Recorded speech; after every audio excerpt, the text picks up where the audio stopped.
Hello जी, नमस्कार जी, नमस्कार। निर्मल story के ऊपर आप सब लोगों का बहुत बहुत स्वागत है जी। तो आज मैं आपके लिए जो कहानी लेकर आई हूँ वो बहुत ही दिल को छूने वाली कहानी है। ये कहानी एक ज़िंदगी से निराश हुए आदमी की कहानी है जो मैं आप लोगों के साथ आज शेयर करने वाली हूँ कि कभी भी हमें ज़िंदगी में निराश नहीं होना चाहिए। तो चलिए हम टाइम ना वेस्ट करते हुए कहानी को स्टार्ट करते हैं। ये कहानी एक छोटे से गांव में रहने वाले संजय की कहानी है। संजय जब छोटा था तो उसके दिल में बहुत बड़े बड़े अरमान थे कि वो एक दिन अपने माँ बाप को बहुत बड़े महल में रखेगा और बहुत बड़ी कंपनी में काम करेगा, जहाँ उसके आगे पीछे नौकर चाकर होंगे। उसके पास एक बढ़िया सी गाड़ी होगी। मतलब ये सब सारे सपने जो थे संजय ने अपनी ज़िंदगी में सोच रखे थे कि ये हम मेरे सपने हैं, ये मुझे पूरे करने हैं। पर उसके ये सपने पूरे नहीं हुए। क्यों पूरे नहीं हुए? क्योंकि संजय के पिता जो थे वो बहुत बीमार रहते थे। संजय को बचपन में ही कम पढ़ाई करनी पड़ी, क्योंकि पिताजी बहुत ज़्यादा बीमार रहने लगे तो उन्हें पढ़ाई बीच में छोड़नी पड़ी। वो बड़ी मुश्किल से 7वीं 8वीं तक ही उसकी पढ़ाई हुई और उन्हें अपनी पढ़ाई बीच में छोड़नी पड़ी। जब पढ़ाई बीच में छूट गई तो फिर इतना बड़ा अफसर कैसे वो बनता। दिन ब दिन उसकी हालत जो थी बहुत ज़्यादा, मतलब कि ऐसी हो गई कि पिता की बीमारी के ऊपर खर्चा करने के लिए भी पैसा नहीं होता था। जैसे कैसे करके मजदूरी करके थोड़ा बहुता दिहाड़ी पर वो पैसा जो भी लेकर आता, आधा पैसा वो घर में खाने के लिए यूज़ करता, आधा पैसे से अपने पिता का इलाज करवाता। धीरे धीरे करते करते एक दिन उसके पिताजी गुजर गए। तब उसके लिए और भी मुश्किल हो गई।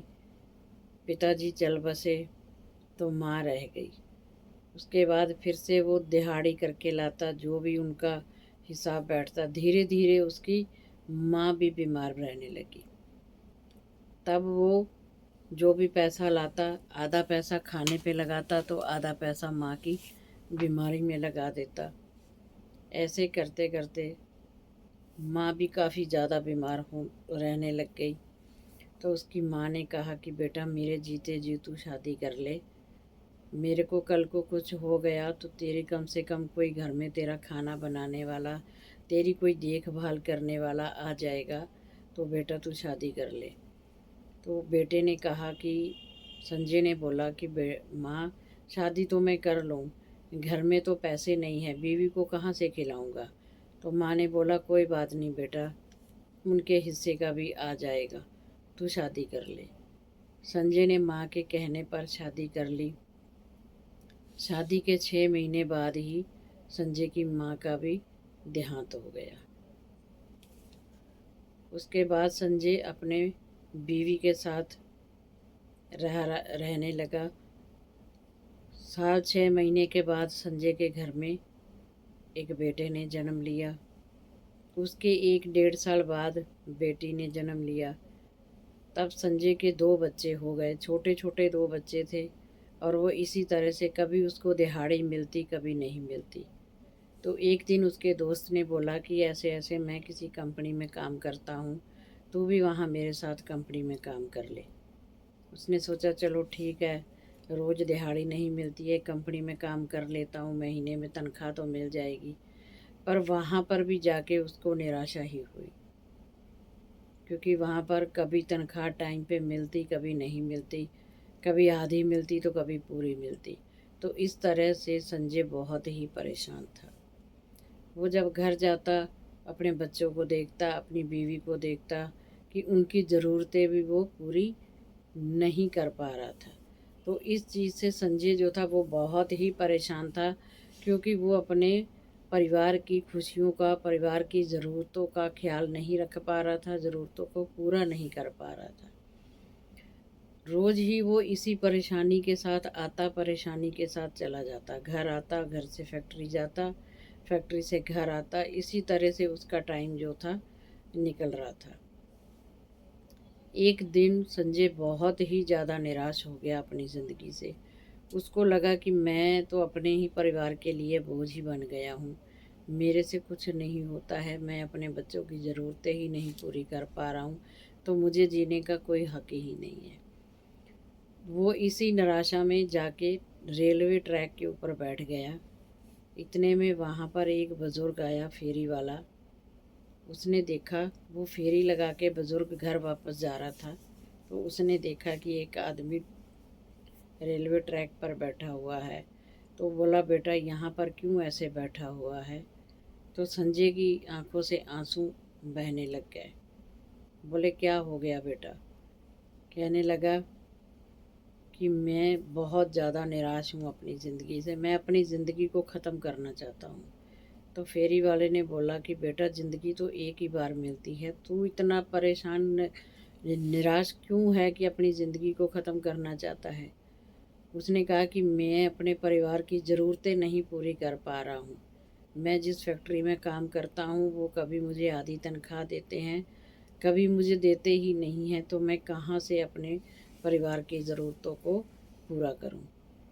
ये सुन के फेरी वाले ने कहा कि बेटा, ज़िंदगी जो है सांस सांस लेने के लिए नहीं है, ज़िंदगी चलने का नाम है। भगवान ने श्वास आपको दे रखे हैं, वो चल रहे हैं, तो ज़िंदगी को भी चलते ही रहना चाहिए।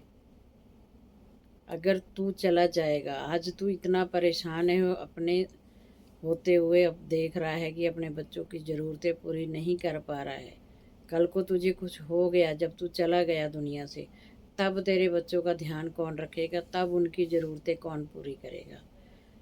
ये सुन के संजय को बहुत बड़ा धक्का लगा, झटका लगा कि ये मैं क्या करने जा रहा था। तब वो उस फेरी वाले का शुक्रिया अदा करके अपने घर वापस आ जाता है। उस दिन वो सोच लेता है कि मुझे कुछ करना है। क्या करना है ये नहीं पता था, पर उसे ये पता था कि मुझे कहीं ना कहीं ऐसा करना है कि मैं अपने परिवार की अच्छे से ज़रूरतें पूरी करूं। उसने फैक्ट्री में काम बंद कर दिया, वहाँ पर जाना बंद कर दिया। जो थोड़े से उसके पास पैसे थे, थोड़े से उसने अपने दोस्त से उधार लिए, और उसने एक लकड़ी की ठेला जो होता है, रेहड़ी जिसे हम बोलते हैं, वो ठेला बनवाया, और गांव में खेतों में से सब्जियां लाके और वो ठेले पे सब्ज़ी बेचने लगा। घर घर जाके, गली गली जाके, शहर में जाके सब्जियां बेचने लगा।